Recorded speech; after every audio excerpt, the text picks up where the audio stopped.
Philosophers talk to our times, we citizens of dystopia. There is one of those pillars of dystopia, of our dystopia anyway, which is of course COVID, and the different ways it created and pulled apart political movements, ways in whose legacy we still very much live. Now, I'm not going to express an opinion about who created it or what was going on. I have my opinions, and I have no doubt you have yours. But what matters is what those opinions did. It, of course, destroyed the self-identifying left-wing environmental movement that was XR. It wasn't self-identifying left-wing, but it included all the left in it. Because that issue of science and where you trust science and where you draw the contours between big capitalism and actual just knowledge is one of those things that pulls the left absolutely apart into two poisonous camps. So they would rather fight to the death over that than they would do anything useful. So in terms of government and worrying about XR, it was absolutely wonderful.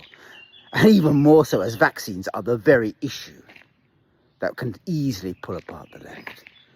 And the right? Well, the right didn't care. The right just simply saw an opportunity. You can bet your bottom dollar that Trump and Farage and all the rest got vaccines. Absolutely. They would have been first in the queue, paying, no doubt.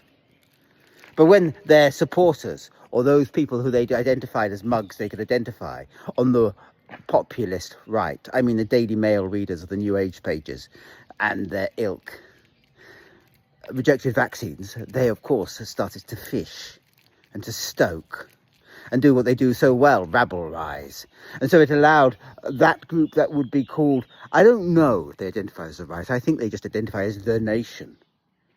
The people could therefore wax lyrical conspiracy theories central under their orbit and become for them a people, a political party. It was a gain for the right, a huge one. More so as a chunk of the left who couldn't bear the infighting with the other side, who believed in the science, would rather join the populist right. And so the left split over it. And governments got a vision of power.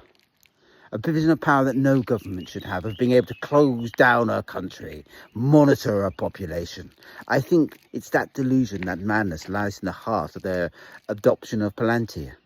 And all the while, of course, everybody ignores the fact the reason why it was so serious was the defunding of the healthcare systems in countries across the West.